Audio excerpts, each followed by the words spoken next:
Tonight begins with the two-night series premiere of The Lounge, hosted by Christina Carswell. Then, it's the all-new special Game View.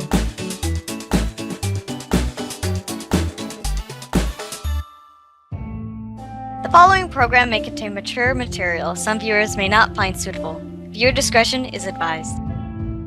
It's The Lounge with Christina Carswell, featuring Reggae Rika and The Lounge Band. On tonight's show, Alex from the channel Swaft, Sarah from the channel Lyra Kylarin, and Sean, the crazy gaming fanatic. And now, your host, Christina Carswell.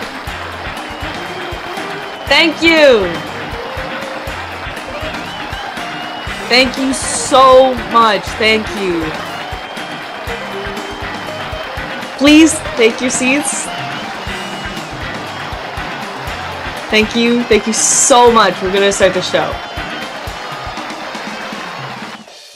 Welcome to The Lounge on TOONDISE. I'm your host, Christina Carswell. Joining me today from our ever-popular YouTube channel, Swaft.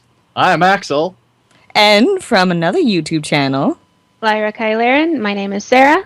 and the gaming aficionado. Hey everybody, I'm Sean. Welcome! So this is our panel today.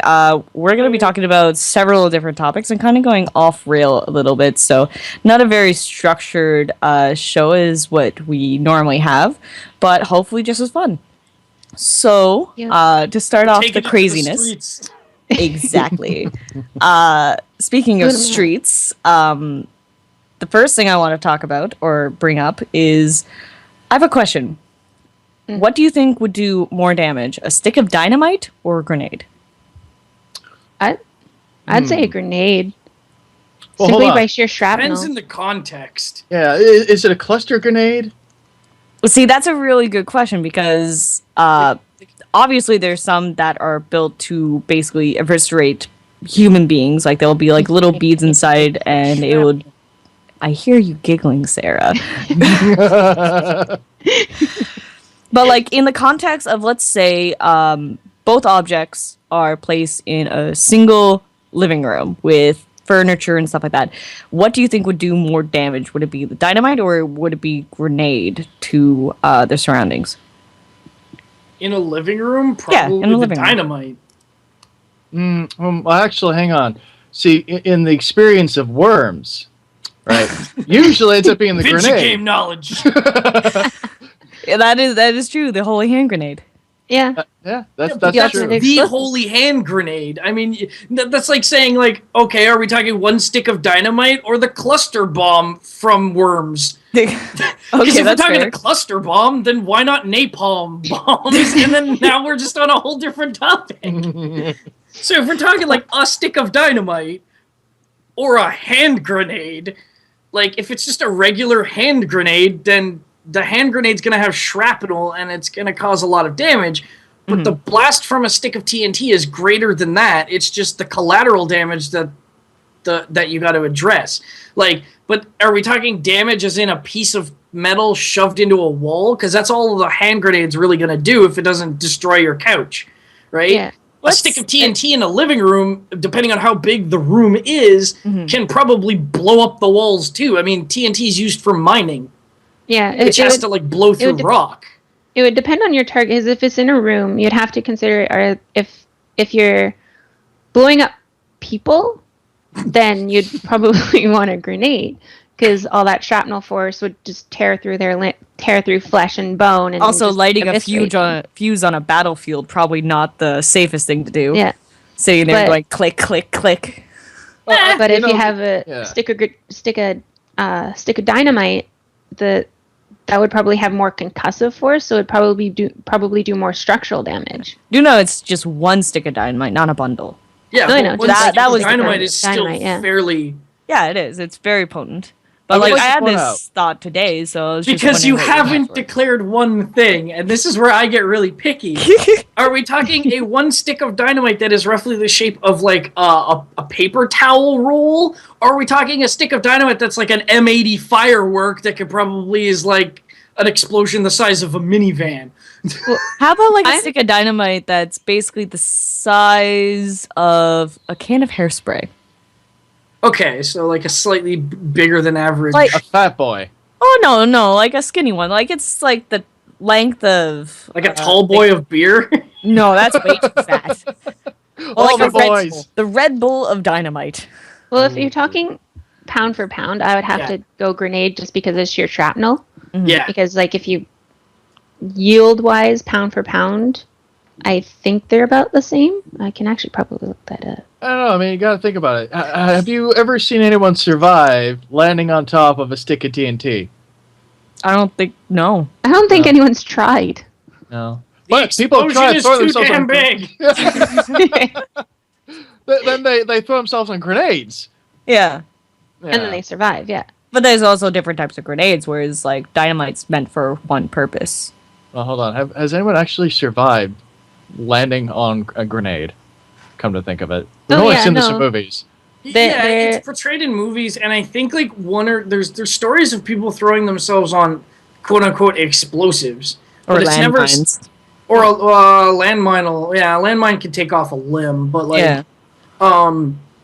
There's been a few instances where people have actually survived a grenade. I believe there was a Canadian soldier over in Afghanistan that survived jumping on, or Canadian or American soldiers jumped on a grenade and it blew up underneath him and he survived. But then again, he had a flak jacket on, Yeah. so Little probably circumstantial, helped. but still. Still Yeah. helps, yeah. I think a dynamite would have blasted through a flak vest, no? a I'm like dynamite. afraid to look this up because I'm a not sure if dyna- I'd get on a no-fly list. And I work at an airport, so What's better for blowing things up, dynamites or grenades? No, but Sir, like, we need to look at your work history. what a great first episode! It's just like, why don't we just consult, like, Everything that can flag actually, us. actually, technically, if we're not taking shrapnel into account, they will technically do the same amount of damage because hand grenades now, like, it depends on which hand grenade you're talking about, because most of them are made with TNT. That's fair. It's made with the same thing as dynamite is. Pound for pound, an explosive. Now, if we're talking a grenade versus C4, that's a whole different story. But like, yeah, a stick of TNT and a hand grenade have the same explosive material, so it just depends on how much of it is in each. Yeah, but if Yeah. it's pound for pound, it's pretty much the same. But a hand grenade is covered in metal, Mhm. which will carry the weight, because like most of them are about a pound and a half. Mhm. So So we should also lend it out to, of course, our viewers here. If you have your thoughts on this subject, you should totally leave it in the comments down below. We'd love to read it.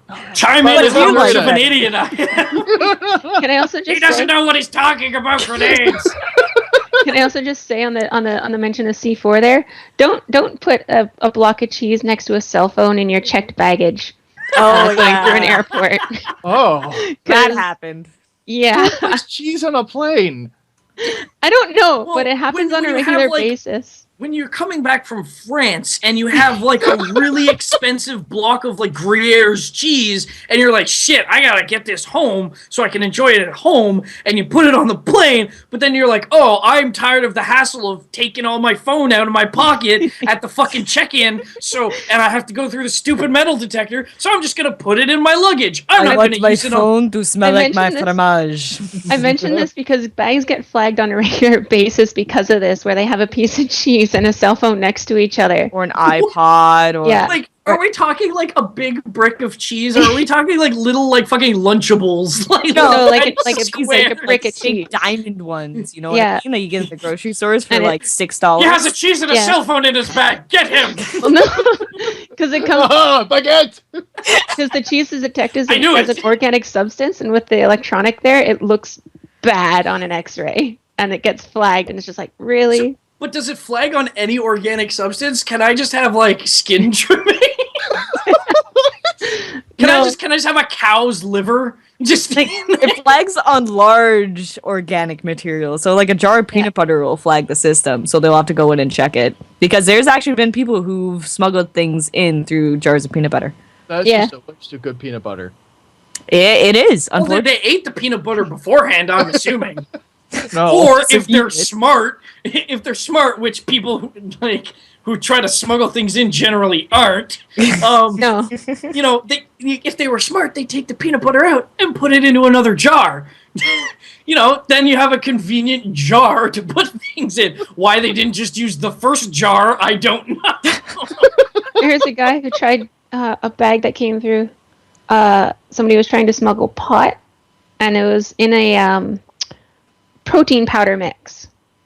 Oh Just- boy. In a That's container actually of protein genius. powder mix.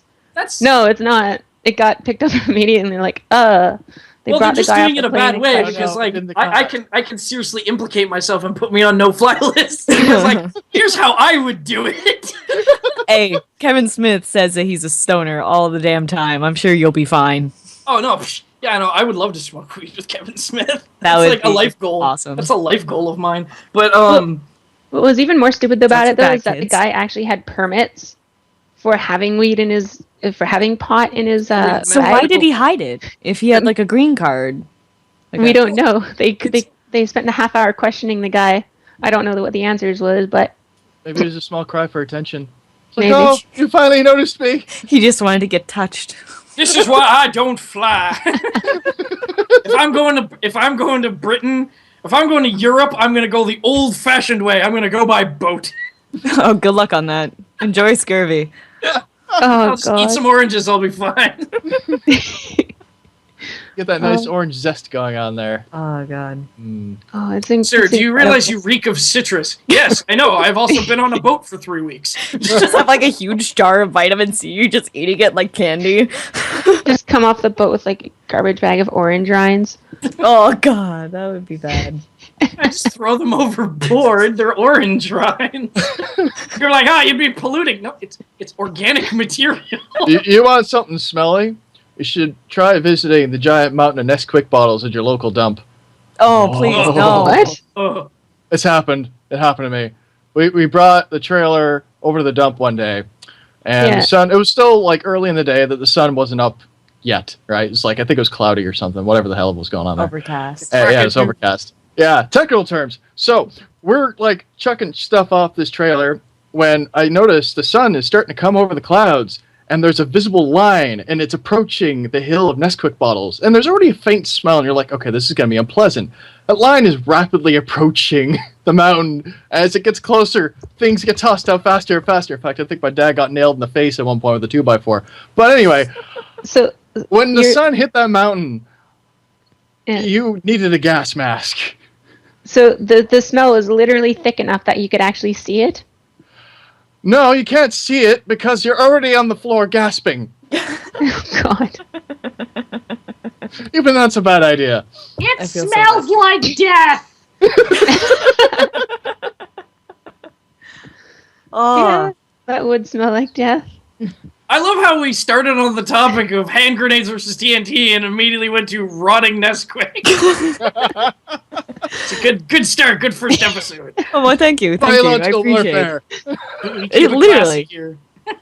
Okay, so get away from biological warfare. Aw. Let's Yeah. get back to the nerdiest part of us.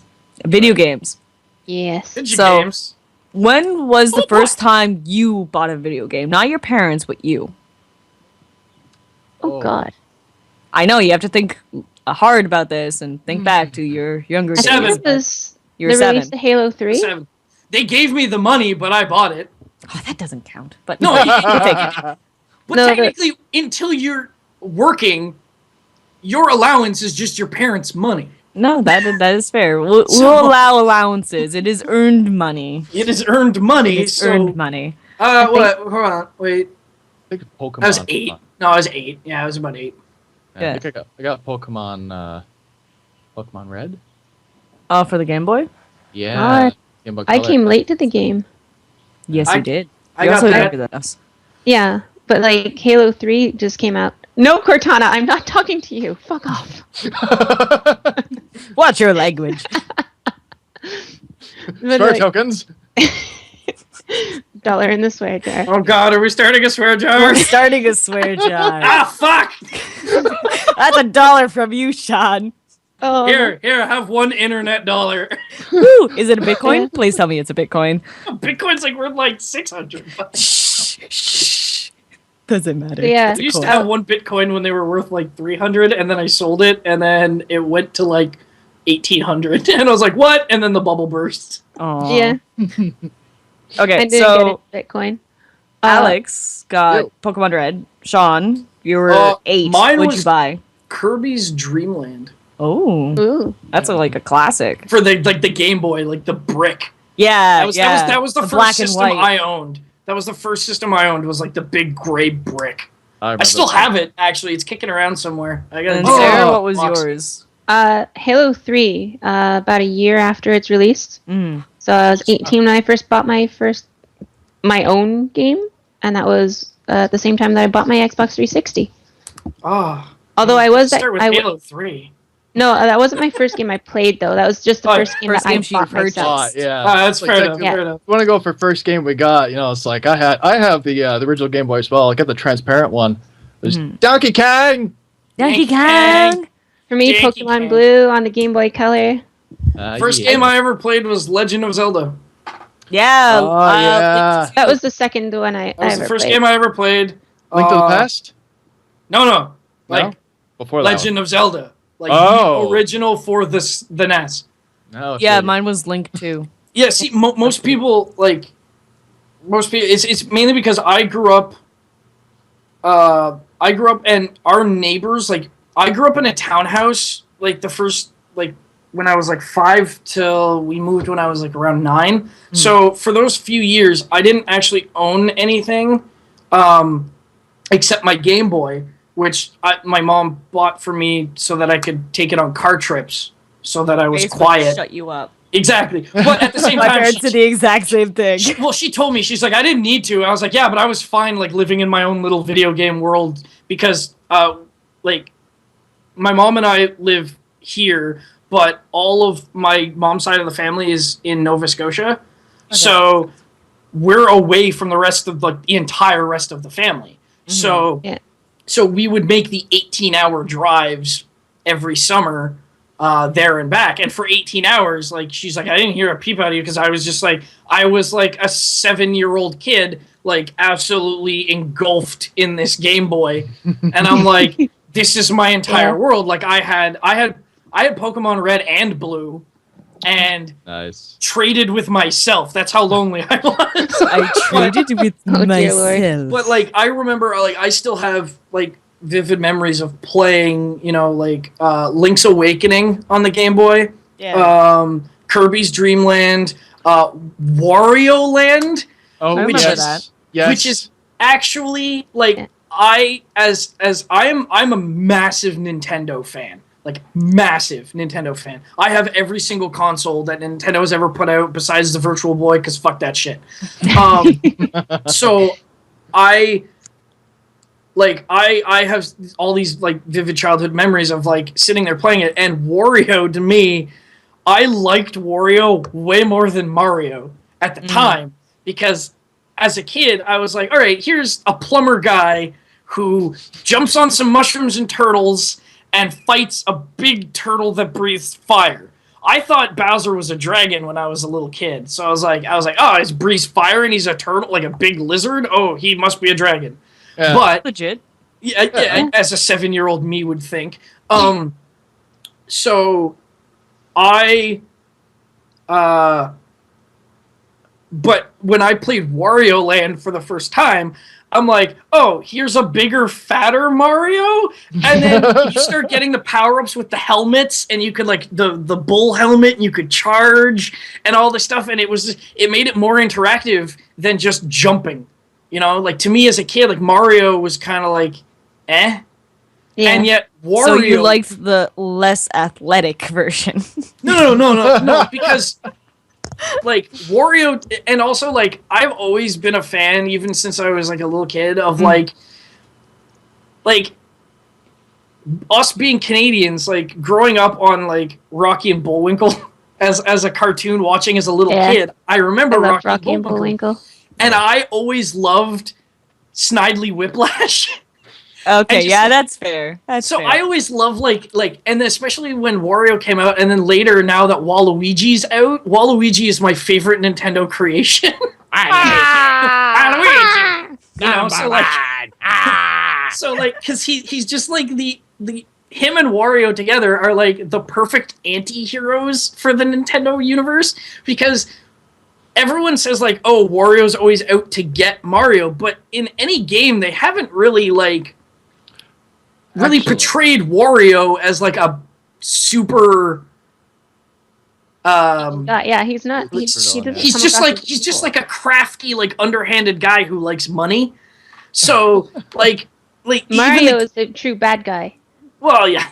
No, actually, so there was one That's a game, I theory. still have it, where the two of them were actually friends.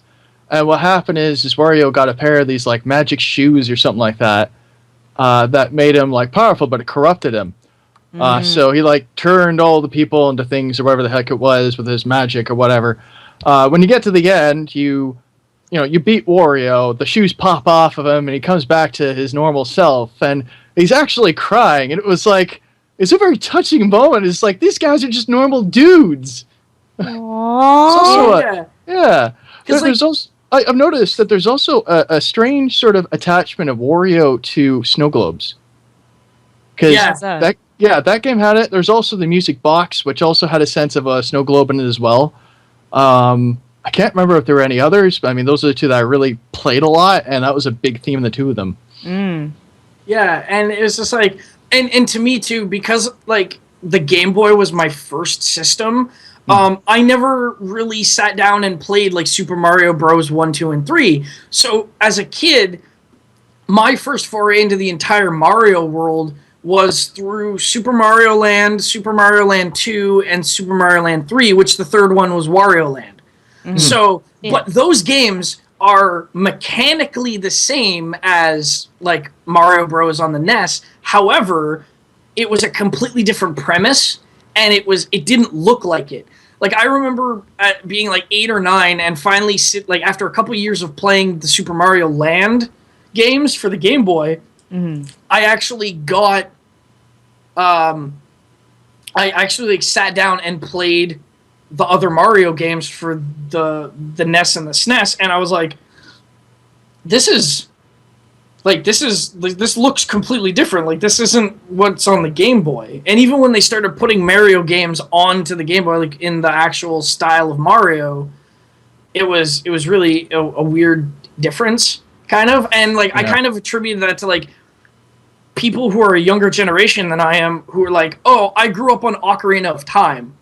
Yeah, that's what I grew up on. Or I grew up on like and like you guys brought up like Link to the Past.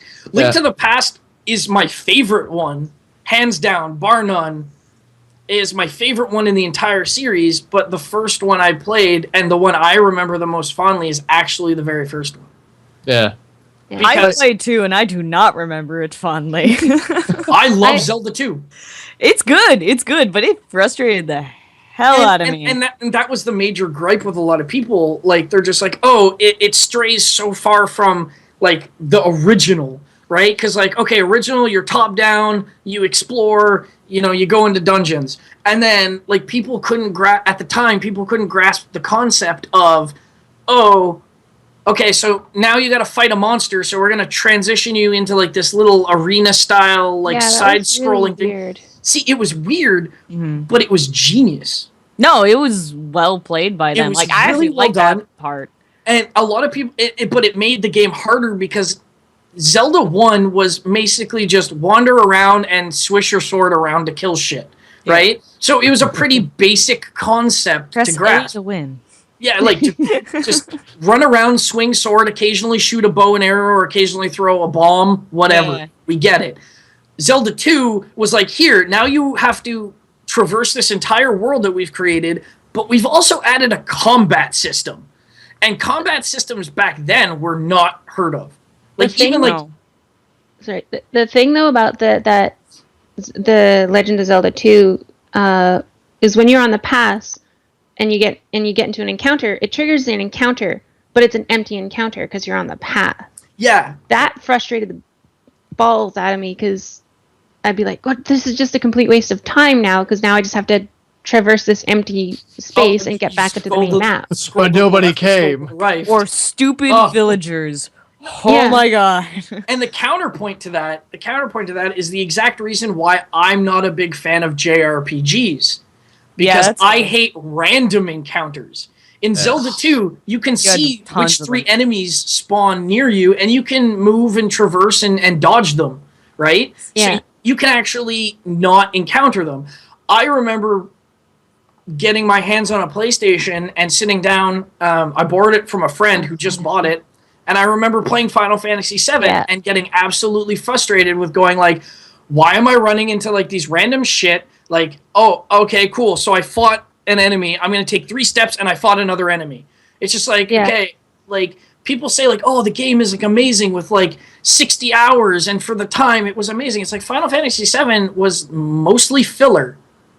Yeah, Did you guys ever, yeah. Did you And ever I'm play, probably like, gonna get a So lot of much stupid- hate from this. I'm going to get so much hate from this. People are like, Yeah. how could you say that Final Fantasy VII is a masterpiece? And it's just like, no, it's a fucking buggy ass, like the story is too convoluted, but I mean people are like, it's a masterpiece for JRPGs. It's like, well, okay, well I never Yeah. really got into JRPGs. that whole combat system where it's like the random encounters is the reason why I didn't get into Final Fantasy for so long. My first foray into Final Fantasy, I think, was Final Fantasy X, and it had that same thing where you just Oh, you mean Final randomly Fantasy encounter dress up? shit. Yeah. And I just I start the first level and where you start wandering around, and suddenly the screen goes boom, and I'm in this encounter. I'm just like, where the hell did this come from? It does the see Pokemon any- syndrome. Yeah. And I had no idea what I was doing. To be and fair, I we got all so love frustrated. Pokemon for that.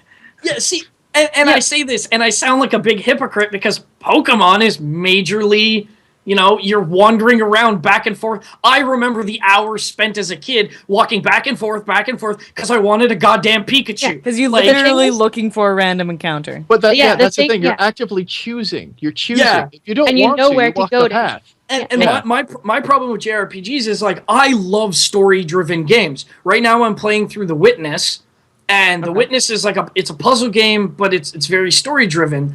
I also recently just finished playing my final ending of Undertale, and I absolutely love that. I like turn-based strategy games, so like Like- I like turn-based RPGs. So I have no problem with the actual combat in Final Fantasy. It's 'Cause just the deliverance of turn-based. it. It's the it's the deliverance. So it's Yeah. like so. Yeah. I like story. I love story-driven games, and when a game drags out, possibly going through the story, it loses me. And that's it's, fair. It's half the reason why I also have a love, and I'm gonna get a lot of flack for this too. Oh yeah, Um, so will I. Bring it on, comments. I don't care.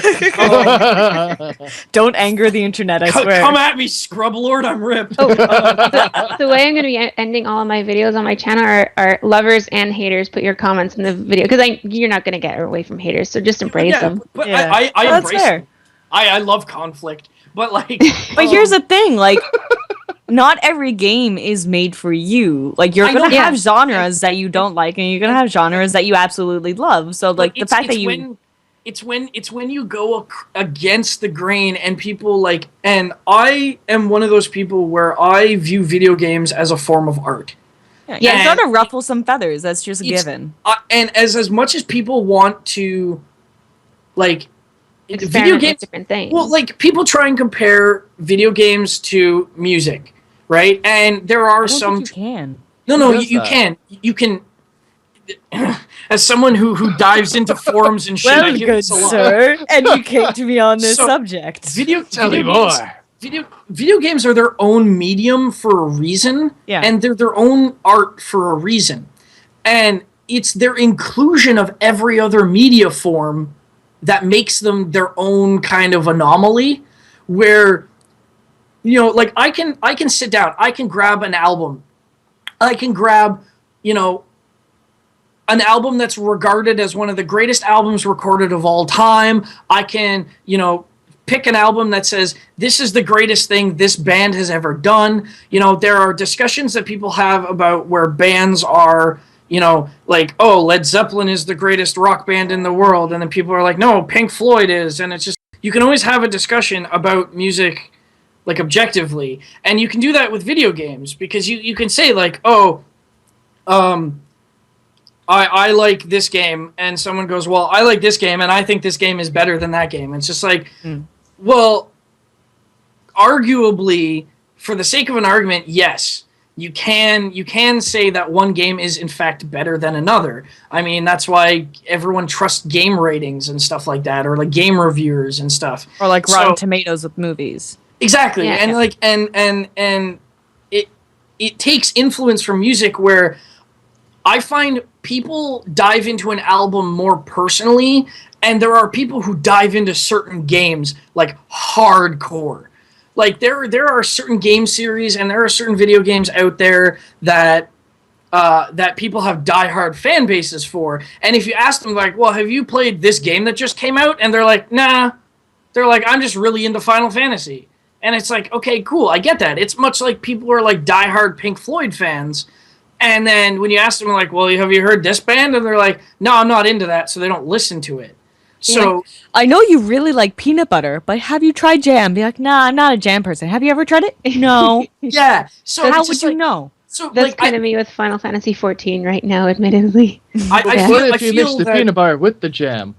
Ooh, why not love that together? relationship right there. You know, so like the comparison towards, and like I can listen to an album one way and get a different sense of enjoyment from someone else listening to it. That's how like that. That's where the comparisons get drawn to to video games and music, you know. And obviously, video games have music in them, so they've incorporated that into the medium. Then you get on to like the story of a video game is really close to books, right? Because you get a script writer or a guy who's writing a story and the script for a video game, and half the time, like a really well thought out story game is the size of several books.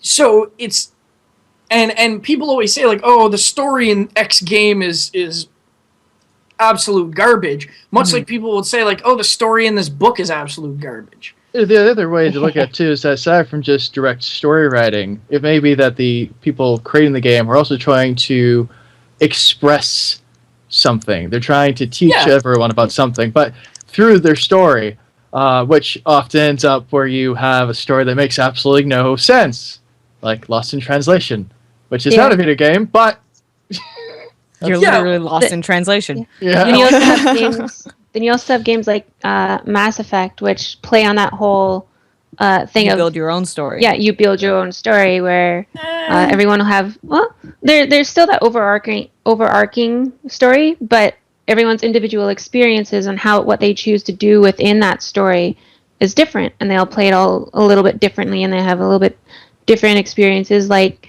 that super fan of Commander Shepard's. Some people didn't have him in even the second game or the third game because he got killed off previously. In the very first, yeah. Yeah, well, no, I actually somehow managed to keep him through all three somehow. But No, you can. yeah, And I mean, like, yeah, and then you end up with stories that try too hard to give. I mean, I personally haven't found any game out there that has fully given you like I'm still to this day cursing Peter Molyneux's name because he got me so hyped for Fable before it came out, like the original Fable. I remember being super hyped about that game, and I'm like, yeah, I got an Xbox, I'm gonna get Fable, this game's gonna kick ass, you're gonna cut down a tree and it's gonna grow back in the game.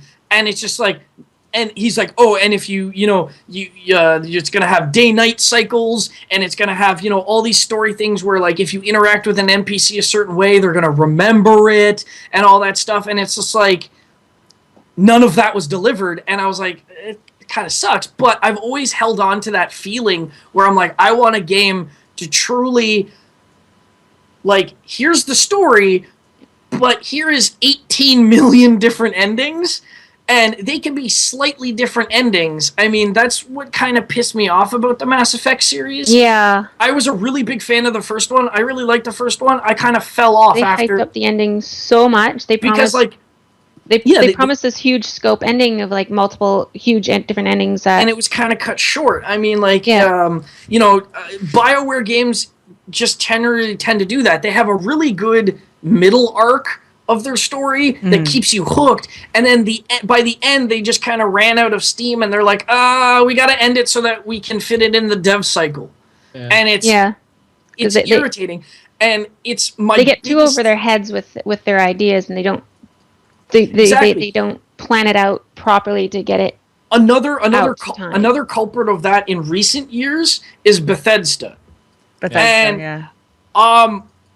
I'm going to preface this. I have played every single Elder Scrolls game back to the first one. Like, I have played every single one of them. I think I have over 2,000 hours logged in Morrowind, just kind of wandering around, killing shit, trying to figure out where everything is. I'm just a Skyrim baby. Like, I haven't touched any of the others. I personally loved Oblivion the most. Oh, I hated Oblivion the most. However, I'm more of a Fallout guy.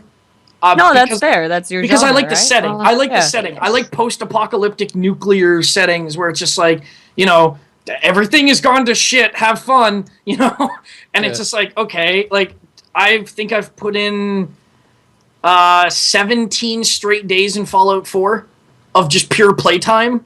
Wow.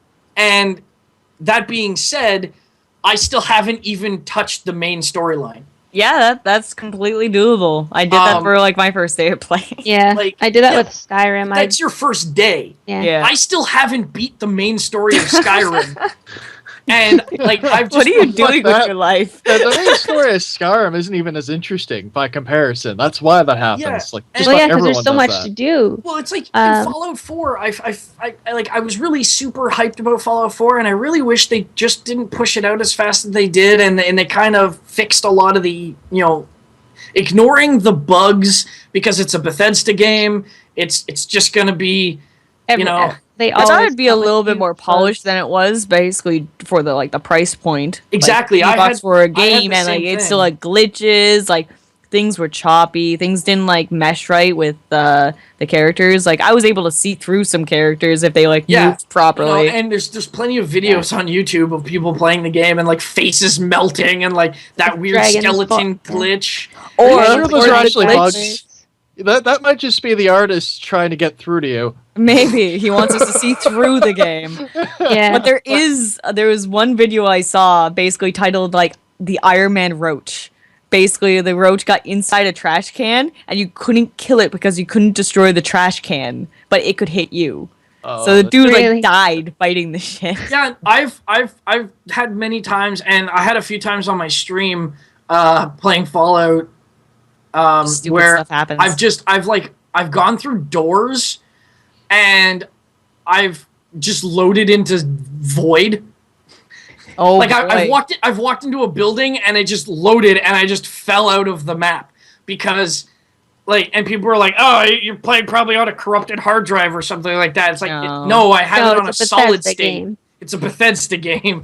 I remember playing on a really crappily ported copy of Prince of Persia on the Wii. Oh boy. Yeah. I gotten through a particularly difficult set of traps, and to celebrate, I thought I'd do a little somersault, right? Yeah. I somersaulted right through a wall into the void.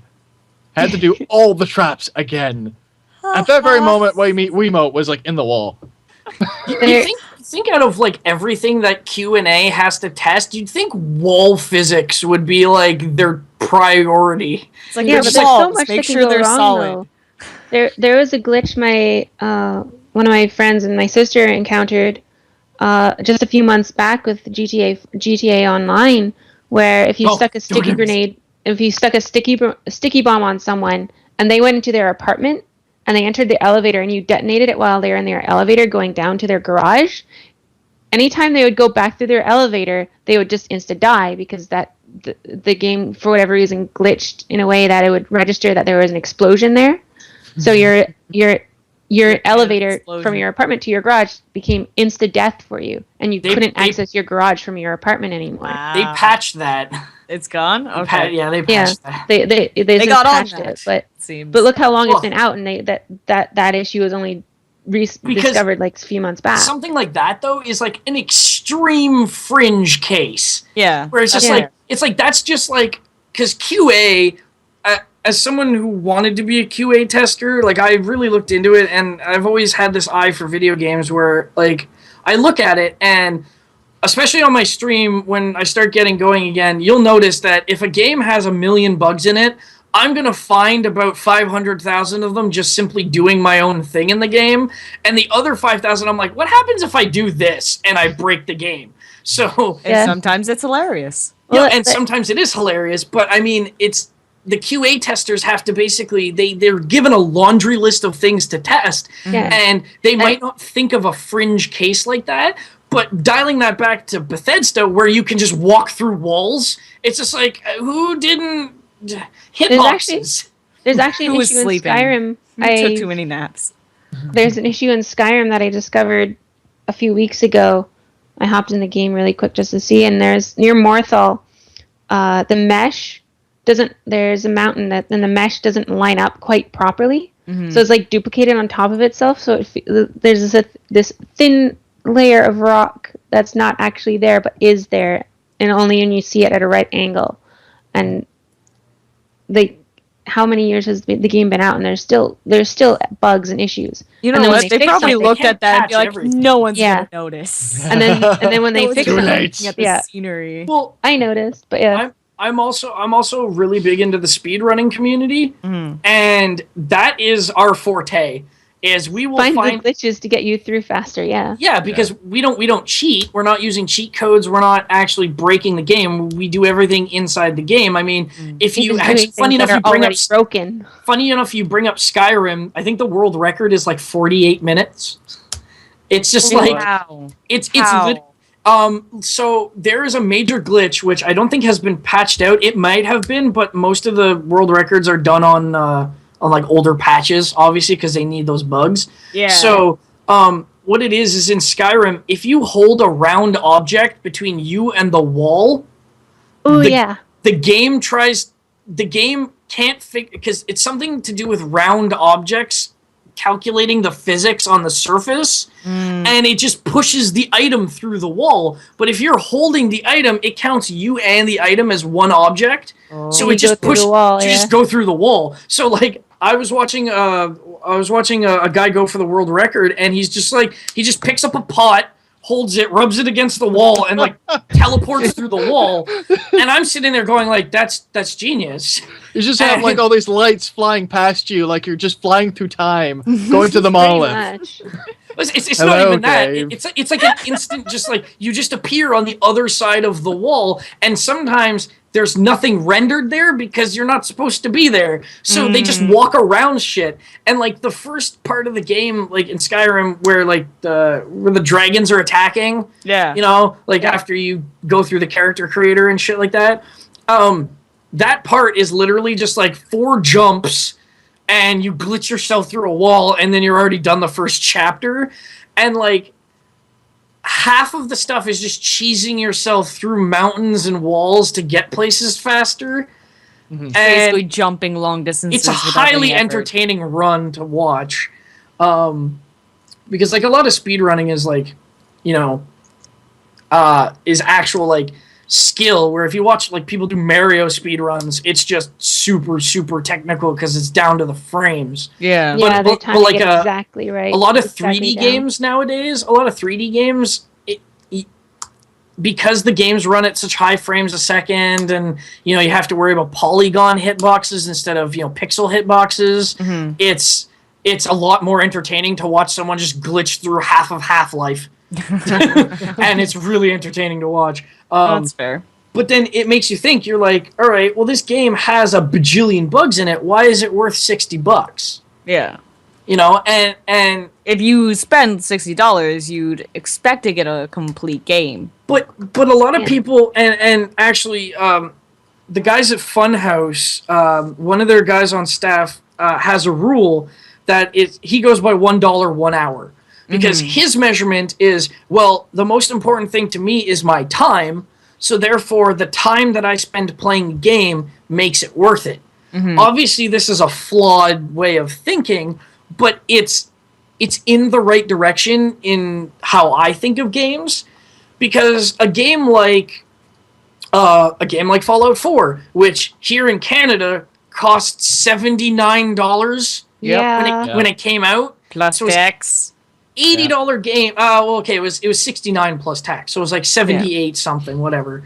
So No, like $79.99 plus tax. Yeah. Oh, it was Even actually XCOM 2, which $79. recently came out, is about the 70 same price. so anyways, so like Yeah. you look at a game like Fallout where it comes out from this big AAA studio who you'd think would get it right after so many years of doing it. And as much as I love Fallout 4, it has several flaws. Yeah. But then dialing it on and I personally felt ripped off. I was like, I really shouldn't have spent the $80 on this. Did I want to play it? Yes. Is that what they charge to play it? Yes. Unfortunately, that's just how the video game market works. However, because you want to hop on it when it's still fresh and it's fun to play, rather than like a year down the line and it's half off on Steam sale. And there's But there are spoilers some games- everywhere. and- I have a Steam wish list of about 200 games. That's Holy just me. jeez. That's Bro, just you're me. gonna go broke. No. It's a Steam wish Strategic list. spending. No, it's games that I have flagged for when they go on sale. Oh, Because okay, now it's I a understand. game. It's a game that I look at and I go, do I really want to spend $80 on this game? No, I don't really have the drive to play it now. Mhm. However, Yeah. a game like GTA 5, where I was like chomping at the heels the day that game came out, and I was like, I have to play this because I wanted to play this brand new online mode that was going to go live a week after the game came out. Because you want to be part of the community, you want to be part of like the big event. Well, I'm a massive Grand Theft Auto fan. Like, That's fair. People The love online didn't JRPGs, go online until like a month later, though, didn't it? but It took some time, yeah. on PC it was a week. Yeah, it wasn't that long yeah. on PC. It was Yeah, like on maybe a week or so. Xbox, on the consoles, I think it was like a month after, but the console version came out months before the PC version did. Yeah. Consoles, they have a little bit more like tweaking, whereas like PC, they could just be like, oh, here's an update. Yeah, Like the hour after they release it, And- you know what I mean? and the flip side is, I've been slowly dialing back from AAA titles a lot and be getting less and less hype about them because of issues like, oh, it costs so much for day one DLC, or like it's the whole reason I haven't touched Battlefront.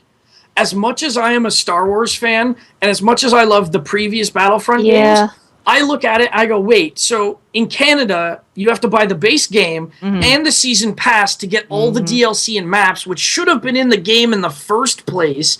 So basically, to buy it fresh, you have to spend roughly about $130. Yep. And like it doesn't even have any campaign. It's all just multiplayer. It's all just battles. And like they got rid of the AIs from like the original one, right? Whereas like Exactly. you could have like a large force and half your team might be AIs, but like they take away that large scale feeling from the first game, and now it's just like one team versus another, and they take away like that battlefield feel to it. You know Yeah. what I mean? That's just the game itself. But I mean, like if you look at it from like even a skeleton standpoint, Battlefront 2 had a full fleshed out campaign mode. Had But fleshed out space combat. had Yeah. fleshed Full out armies. space combat. They Like don't even have space combat in this. different Like you maps. fly No, like no, an like, X-wing or whatever, but 10 you're on a maps. planet. You're not in space. And you don't even fly it from the freaking the hangar.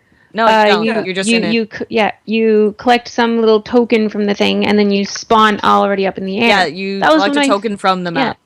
That was one of my favorite parts of the whole space combat, was going in the hangar and taking off from the hangar, going into the enemy hangar, and then hacking shit from within their ship. Yeah. That was one of my favorite things to do, especially glitching through the doors and taking like the Jedi Starfighter into the main control area and just bouncing around inside until I blew up. yeah, when it came out, it was probably like $60 because it was only on console. And it was and it was That's still pretty- a very buggy game, but oh my god, those bugs made it fun. Like you Yeah. could glitch on top of the ship and just run around and like take your blaster running around on the outer hull and destroying the shield generators from outside without a ship, and they Well, there's a difference Starfighters between can see you. glitches like affecting the game in a negative manner, and then glitches that affect the game in a positive manner to give you like a better play. but Yeah. It improves the experience. You know, the thing I find interesting is that when games, AAA games like that, are being sold at $60, you almost felt like you could tolerate that, even the bad ones, right?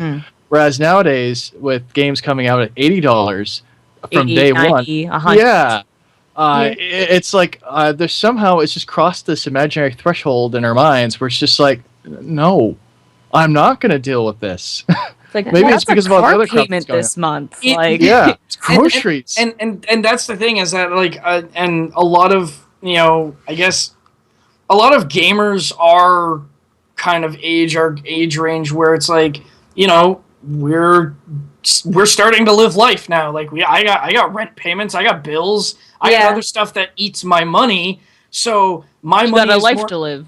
my money is more important to me because the enjoyment I get out of a game is directly proportional to whether or not that game is good. Mm-hmm. And I'm not saying the new Battlefront is bad. It looks fun, but it just seems so... It's missing a lot of things from the originals. But then again, you start getting into like us as gamers where we feel entitled. We're like, oh, you put this in the other game, so you have to put it in the next one. It's like, no, there's no obligation to put it in.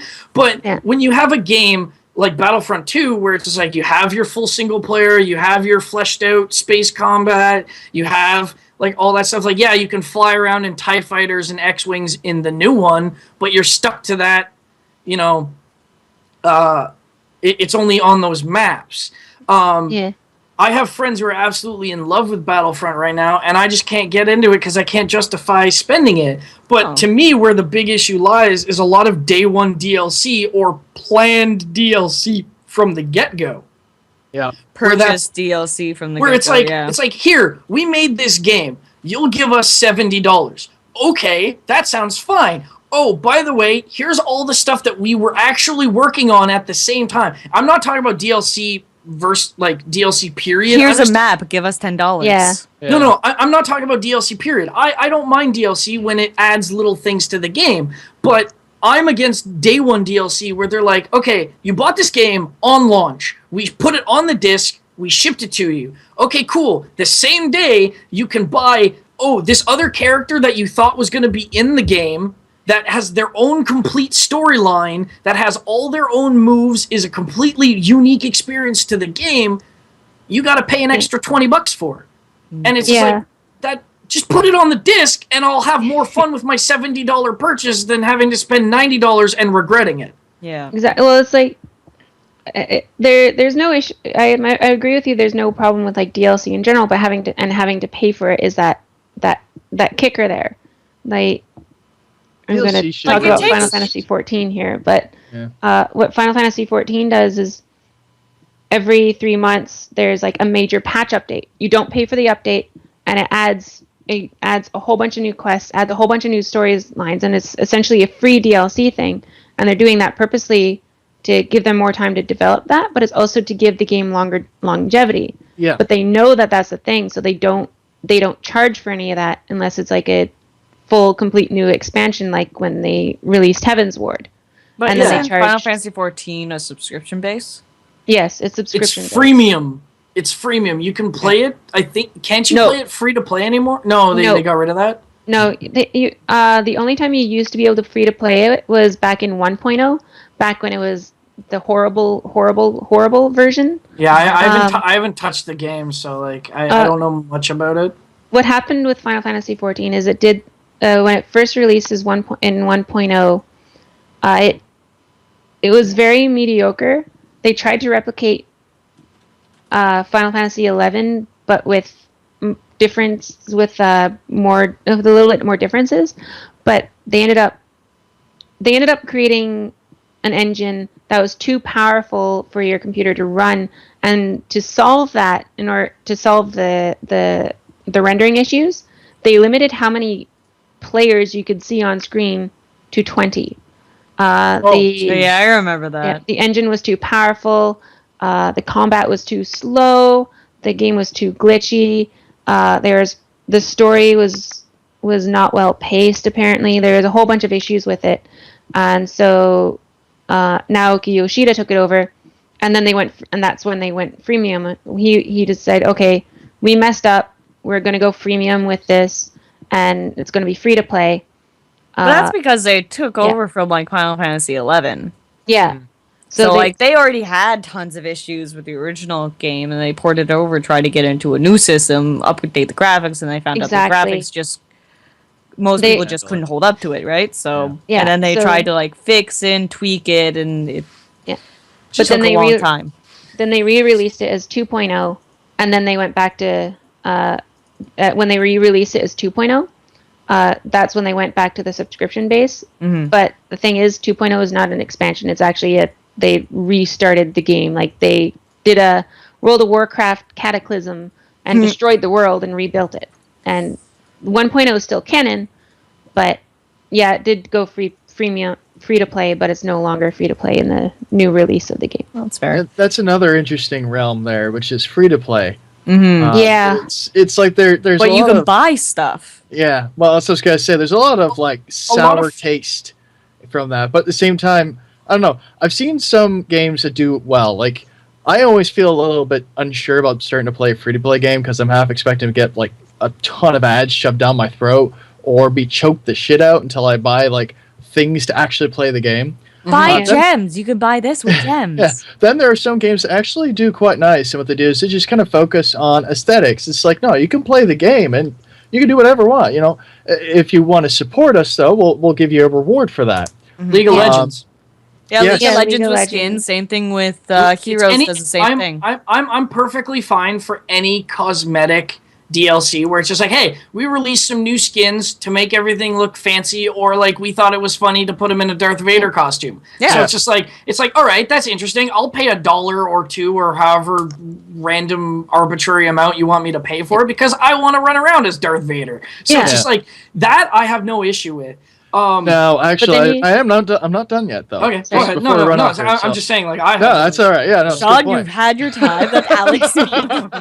So then there's the other half there. Where have any of you played Spiral Knights? No. Yep. No. Okay, Yep. so Spiral Knights has it's the same idea. It's free to play. You can play the whole thing now. At the beginning, they used to have it where you'd have to expend energy to be able to go down through the dungeon. Generally, at most, you'd be able to go down 10 levels for free before coming back up and selling off what you got to be able to get more of this crystal energy.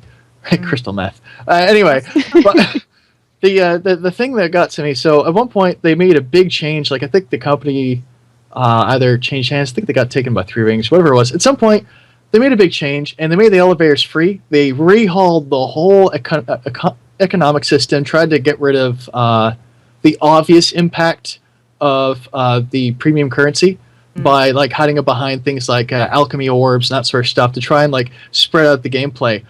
The thing is like personally to me, I feel like the game is unfinished. They just recently, or by recently, I think a couple months ago, put out an update that sort of started to explain what was in the core, but I feel like even that's still kind of partial.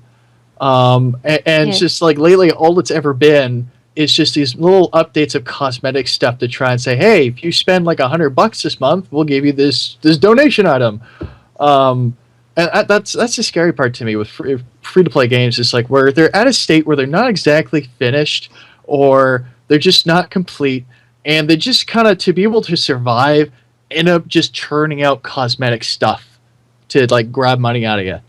But then you have the other side of that on another side where it's like I used to play Star Wars: The Old Republic, and then I stopped playing with it. I got to end game, and all my guild basically left me in the dust and didn't bring me anywhere because we got merged into another guild. Blah blah blah, and I went back to it sometime last year after it went free to play.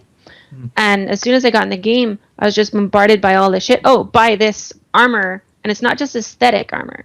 It's actually useful armor, but you have to use it using this special currency that you have to buy. So it's pay to win. Yeah. But you could get the armor. It was like lootable armor. So it was armor that you could pick up in dungeons and whatnot that you could find in-game naturally. But if you wanted it right away, you can just have it right away if you pay us the money up front. Yeah. And that I don't agree with. No, that irks me so much. And because then you got a whole bunch of people who have a ton of money that they could just waste whenever they want, and they get mommy's the good credit gear card. right off. Yeah, Yeah. exactly. Take mommy's credit card, or you actually have like a 1,000, like 100 grand a year job or whatever, and you're like, I got 10 grand set aside for whatever I want, and Yeah. you can just buy everything, and then you're like, oh, now I'm in the top rating guild because I'm outgeared. Oh, Yeah. I've outgeared everyone. And then you Yeah. have the another instance, something similar. Aeon Online and Star Trek Online both do this, where you can buy keys with real game money because they have like these in-game loot items that are treasure chests. Mm-hmm. But in order to open them, you have to buy the key using actual cash money. Oh yeah, there are In order tons to of unlock games it. that have that. Counter-Strike and Team Yeah. Fortress 2 do that as well because Yeah. they're like, oh, here's a random crate that dropped while you were playing. Oh, to open it, you need to buy this $2 key. Dota 2 Yeah. also does that. Yeah. Well, all Valve. That's Valve's All way Valve of doing- games. that's This is all a main Valve's- economy. Yeah. That is a However, terrifying the system, counterpoint to to be honest. that. The counterpoint to that is, especially on the topic of MMOs and stuff like that, and free to play. Excel Simulator 2015, also known as Eve. Oh. Eve actually has a really creative way, and to the point that Blizzard has actually copied them. Where Eve isn't a game, it's a way of life. no, Yeah. to the diehard Eve players, It's man, true. like that's their thing. My old But, guild leader switched from WoW to go to Eve. That's like saying I want to quit playing football and go be an office office worker. Because half the time you're looking at spreadsheets and numbers anyways. No, it's fair. He makes a But- good living but- off but of it too. It's what freaking Eve weird. does, what Eve does is they actually allow you to take in-game currency, They make it real money. and make it game time. Yeah. Oh, So okay. it's a stupidly large amount of money, but for all the people who have reached the end game where they're making money hand over fist, or they're running a corporation where they're making money hand over fist, It's dailies. it's Yeah. it's not even dailies. It's just like oh, you need like I think it's like I can't remember the exact number, but it's like something of like $1 billion+ or like in-game currency, which takes a while to get because it's still $1 billion of something. Well, in WoW, they did the exact same thing. You can buy a game token in WoW. Yeah. So like Eve has been doing this way longer than Blizzard has. But No, like, obviously, they probably got that idea from them. but it's just interesting where like you have a big game like this they're like, oh, we want you to keep spending money on our game, but we realize that most people are tired of paying the subscriptions when it takes them several months to put out a new expansion. Yeah. So why don't we just have it so that people will put out the expansion, people can do the end game rating, and then they're going to continue playing the game, but now it's for free because they're getting time back for time spent, which I agree is a great way of doing it. It might not be the most money savvy business thing, but it kind of hooks people in that way, and it's a genius tactic. It builds loyalty. I mean, and entirely this is going back to like once we started digressing on MMOs and stuff like that. Back to just the topic of like value per like the value of a video game, right? The cost of a video game. The Yeah, I way guess. see Yeah, the it- value cost of versus it. value. Cost Yeah. versus Yeah. value. So Yeah. like you take a game like Fallout 4, again back to Fallout, because it's kind of the freshest game that I've played. You look at Fallout where it's like, okay, I paid $80 for this game. Did I enjoy it? Yes. Do I think it's worth $80? No. Would I have paid 50 for it? Yes. Probably, yeah. 50 Yeah. would have been... However, taking a game like Undertale, and I spent $12 on that game, Yeah. and I have played it for, I don't know, maybe 22 plus hours because I wanted to get every single ending in that game. And there are monster. there are hey, I got the genocide run first. Jesus. There are 9 endings to that game. People who are listening who haven't touched Undertale, but I mean, you can't go on the internet nowadays without seeing Finding something related to Spoilers. Undertale. Yeah. Spoilers. But whatever, I don't care. I'm not a big person on warning about spoilers. But anyways, there are several endings to the game. Yeah. So which people are like, oh, you're spoiling the game. It's like, no, there are tons of other games that have multiple endings. Like the Stanley Parable was the only other game in recent times where it literally had like 12 different endings.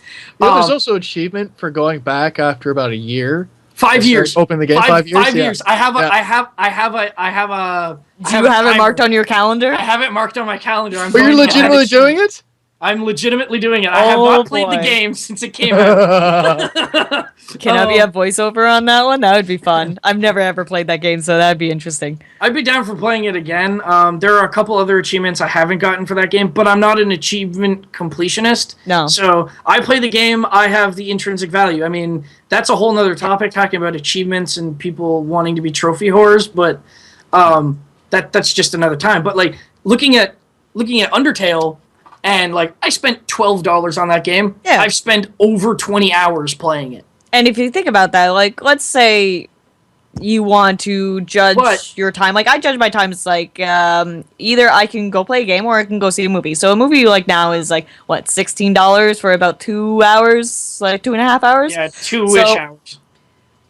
I base my enjoyment basically off movie prices. So if I play a game and I play it over its value, basically in time compared to the pricing of a movie, then, and I still enjoy it and I still want to play it, then I consider that a good game. But if I play a game and I dislike it and I'm just like, no, I'm done, I don't even want to play this anymore, I would have rather spend my time somewhere else, and be like, well, then that game didn't live up to my expectations. Not saying that it's a bad game, mind you, it's just that I disliked it and I probably wish I'd pay a lower value for it. And that brings me back to actually the other point that I made earlier about comparing different mediums and like video games to different mediums, and that video games are probably most closely tied to a movie, right? Mm-hmm. It's an interactive movie. It's a movie that that's you how get I see to control. It. Oh, so if you look at Telltale, they're literally interactive movies. Oh yeah. But I love every Telltale game that's come out, or almost every single one of them. Like I was a huge Sam and Max fan. I was a huge Sam and Max fan back in the day. Mm-hmm. But like going back to that, just kind of using the two games that I've used as an example, like Fallout and Undertale. Mm-hmm. Like again, reiterating the point, I spent $12 on Undertale. I am more than happy, but those 20 hours were some of the best hours of gaming I have had in a long time. I have never enjoyed a game more fully than I have Undertale in recent memory. So you feel that it's slightly undervalued? No, because that's what the developer chose to put it. Mm-hmm. I mean, the price on a game is an arbitrary number, but if you look at the scope of development, you know, obviously, like a movie, when you start tacking on production value and polish and script writing and voiceover work and all the different pieces that go in together to make a AAA title game. Basically the cost of making compared to the profit. Yeah. Yeah. So like you take like the scope of Fallout, and that itself is justified in charging, I feel like charging $50 for it. But my appreciation and my value of it is also due to the fact that, like, when I take into account the actual quality of the finished product. Mm-hmm. Because another even then, it just popped in my head. Another game that has equally large scope, equal amounts of open-ended world, equal amounts of tiny little details put into it, equal amounts of story. Arguably, the story is probably better than Fallout. Is The Witcher. Yes. The Witcher 3. Yes. The Witcher 3. I'm not a big fan of the Witcher series. However, I'll give it credit. Like That's fair. It is like that game is.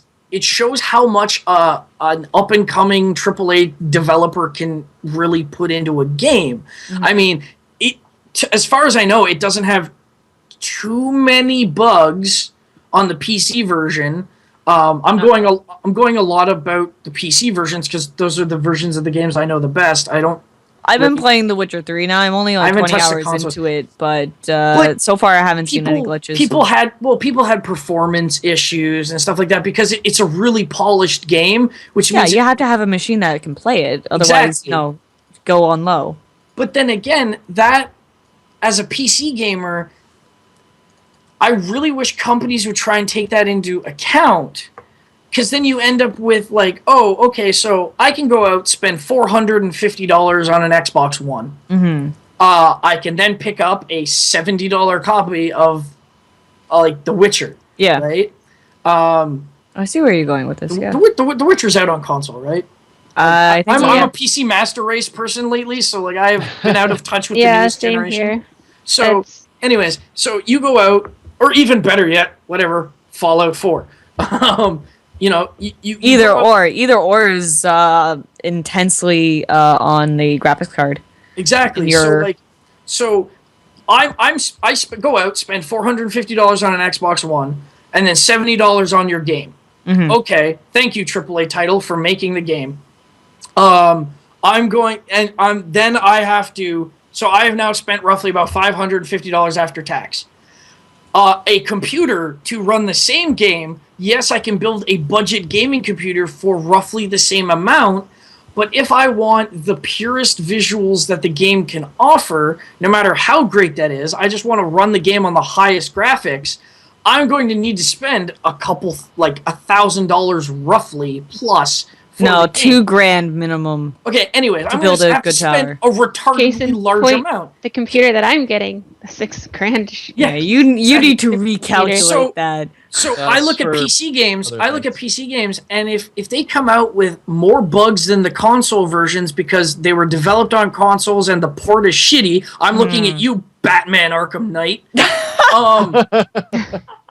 You know, if you have a console version that runs pretty much fine, you know, barring there's bugs in every game, but like pretty much fine, and then you look at the PC port, which is an absolute pile of shit, Batman Arkham Knight. To the point of the developer going, we're just gonna pull this off of Steam and never put it back up again and never fix it, you know. And then you look at The Witcher, where The Witcher is a really polished game, and then ends up, you know, it has small bugs here and there. That's fine. Not it has many. Yeah, there's not too many, or too many major game-breaking bugs. Anyways, But to run Batman an Arkham Knight. But to run Witcher 3 on ultra settings, you would have to have a beast of a computer, which most households probably don't have. Of course, Exactly. like elite gamers that stream and Twitch and whatever probably do have a system that can run these on ultra settings. But for the majority of household players, then they just have like majority the of households basics. though are going to run consoles. That's the thing. Like I'm talking to the PC market, which is people who like buy a PC specifically for gaming. Yeah, but you got So- people playing on laptops and stuff like that. So I'm counting them in. Yeah, I guess you can factor that in. But like, okay, so you look at The Witcher 3. Did I spend $80? You bet. Am I happy I spent $80? You bet. Even though I didn't like the game that much on a personal level, I realized that it was a well-made game. It was deserving of the praise that it got. It was just really well polished.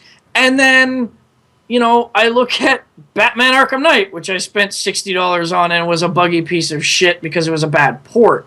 Yeah, You know, it was much better it's- on console The than it PC was market, on PC. the PC market is really touchy, and then people are like, "Oh, well, they can just patch out those bugs and stuff." It's like, yeah, okay, patch Fair They'll enough. buff out. like when they get Really? around to it. Yeah, actually, so really, what it comes down to is your money speaks for you, right? Mhm. It's the quality of it. You appreciate the expenditure. You know, whenever you can really appreciate what's been given to you. You know, something I'm kind of surprised isn't being explored here, although I guess could be touched on, is like when you look at the Humble Bundle, you can pay whatever you want, even less than $1, you unscrupulous bastard. You can pay But- the minimum amount that they'll Yeah, allow you to pay. $1. But And imagine, it's usually like $7. imagine if they tried to sort of open that up where instead of saying, well, here's the price of the game, they could say, here's what we think it should be, right? Maybe even like they go so far as like to say $50, $60. And then if you really appreciate it, you know, put out a little more money. You know, I'm sure that you look at most business people look at that and go, fuck that. You know, it's not like anyone's going to willingly drop $20 or $30. I don't know. I mean, maybe I'm just a weird person, but whenever I see something that I really appreciate and I have a way to actually just sort of slip a few bucks towards the developer, I'm looking at you, Spiral Knights. I pay him. I give No, him fucking that's money. fair. Yeah. Oh, yeah. Just look at like all the GoFundMe's and whatnot. People that all the have Kickstarters and exactly like those are the God, people going Okay. out and saying, "Fans, please support me." Yeah. Kickstarter, Well, Star it Citizen. actually- Look at how much money they're making Oh, from fucking Kickstarter. Star Citizen. And they I haven't can't wait even till that game released comes yet. out. I have also Kickstarted. If it comes out, See, When it comes you've out. also When it- kickstarted it. When it comes out. if it comes out, When it comes out. I think. Okay, we can go about this all night, Yeah. but I But- think but we should actually, wrap up. just a quick Yeah. point though that Alex brought up something that was really important. And actually, Bandcamp does that for music. You know, but that is the artists themselves creating it and saying, "Hey, we made this album. You can pay anything you want for it, but you know, more than likely, we would hope that you would pay like maybe $5." Right? And I have supported a lot of bands on Bandcamp. Be like, I've listened because Bandcamp lets you listen to the album beforehand.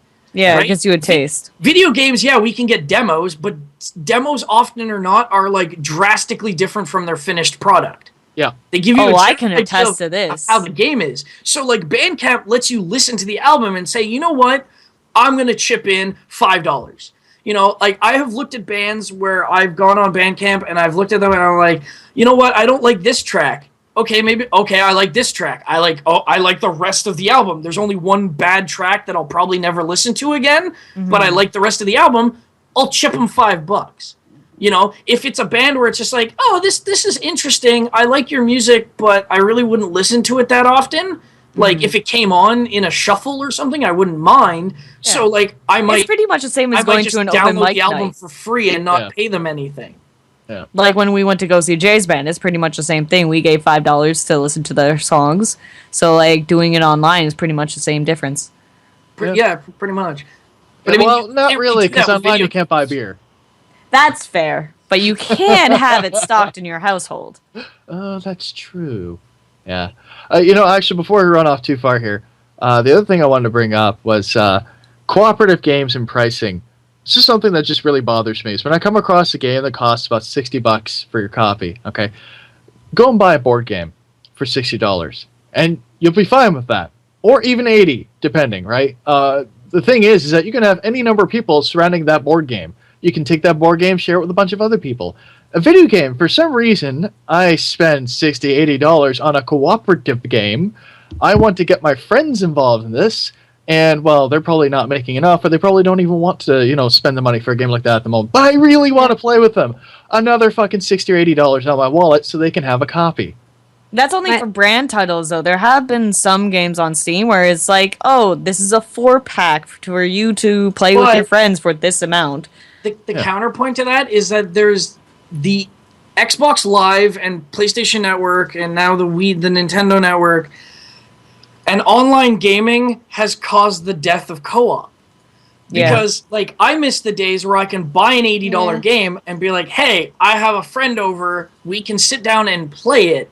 Plug Now in your it's- controller, we're going deep. Yeah, we're just like, There are still some games that there do are have still games, active yes. co-op. There are still games, and I've been really actively searching for them. And I mean, Halo 5. there's been a trend. Halo's always been co-op Yeah. multiplayer. That's just the series.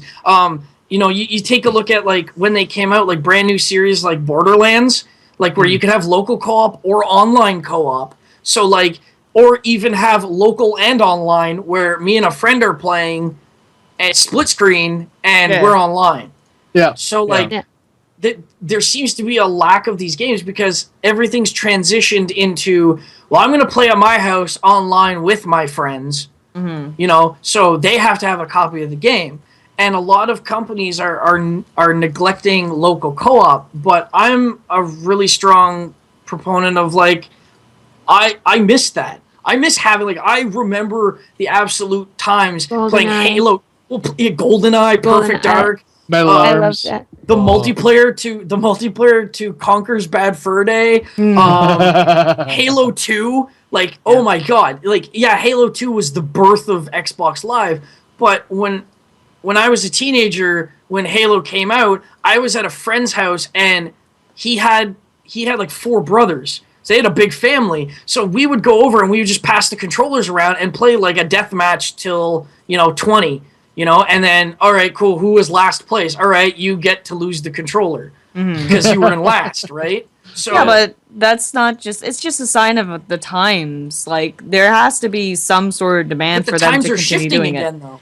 They are now. There's a lot of games coming out now that allow like allow local co-op or a co-op-esque experience in the run, but at the same time, a lot of these are becoming indie, what I like to call like indie party games. Mm-hmm. And like if you take a look at like Duck Game and stuff on Steam, No one plays Mario Party alone in their house. Like, let's be real. Really? No. You don't? ouch. I singled out all 3 of you. No, I haven't played Mario Party in years. I'm not to be currently honest. hugging my copy of Mario Party 10. No. I don't Didn't even hear have a that. Nintendo Wii U yet.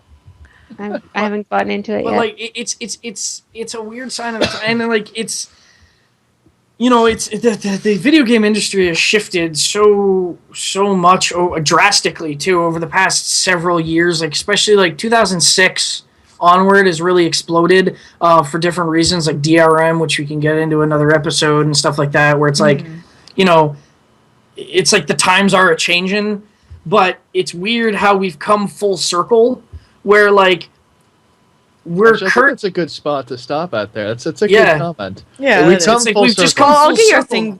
your thoughts on certain things, but yeah, we'll Yeah. end in a moment. Finish your thoughts, Sean. Like, Okay, so quick, like, quick. no, so like Yes, please. so like we've come full circle because now we're back into like the late 90s where everything is like, if you look at games coming out now, they're all very like 4-player local co-op experiences, or they're like sit down playing party games, or they're like just loud explosion ADD filled stuff that's coming out now. And Mr. Torx, creator of explosions! so it's just to me it's interesting how like the industry has matured over time, yet has kind of gone full circle back to its roots. Like retro styling games are a huge thing again. Yeah, it's pretty much like the late 80s, early 90s again. Yeah, I'd even shift it towards maybe like because like back in the day, making a pixel-based game was like the bar, right? If Yeah. you can make a pixel game, you were making a game. Now with like AAA titles in 3D and like polygons instead of pixels, when people turn around and make a pixel-based game, it it's not just the nostalgia factor. It's just like, these things still can put out really good art. And I mean, like Shovel Knight again is one of those games. Like I highly recommend, to even just check it out because it looks gorgeous, it sounds gorgeous, and those guys worked really, really hard. And give a shout out to Yacht Club Games because they're amazing. Yeah. Okay, so I'm gonna get your thoughts on basically the vast majority of what we talked about, just to wrap things up. Alex, your final thoughts: Dynamite or Grenade? God. Oh, Dynamite or Grenade? Oh. I know you have Go to with the think back Grenade. an hour. You're gonna go with the I'm going Grenade? with the Grenade. I'm totally Okay. going with the Grenade. Okay. And Sean? If we're talking No. No, if we're talking pound for pound, I'll have to go Grenade because That's not the question. JRPG or MMO? You had to pick 2 of my most hated genres. Yep. I was to paying attention. I'll go MMO. You're going MMO. And Sarah, Grenade or Dynamite? Grenade because floaty bits and blood and gore. Okay. That's fair. That is fair. Well, that's all the time we have for today. Be sure to follow us on all social media at TOONDISE on Facebook and with the hashtag ToonLounge on Twitter. And if you're a fan of ToonDice, make sure to support us on Patreon at patreon.com/ToonDice. On behalf of Alex, Sean, and Sarah, say bye, guys. Bye. I'm Christina. Thanks for watching, and we'll see you next time right here on the lounge.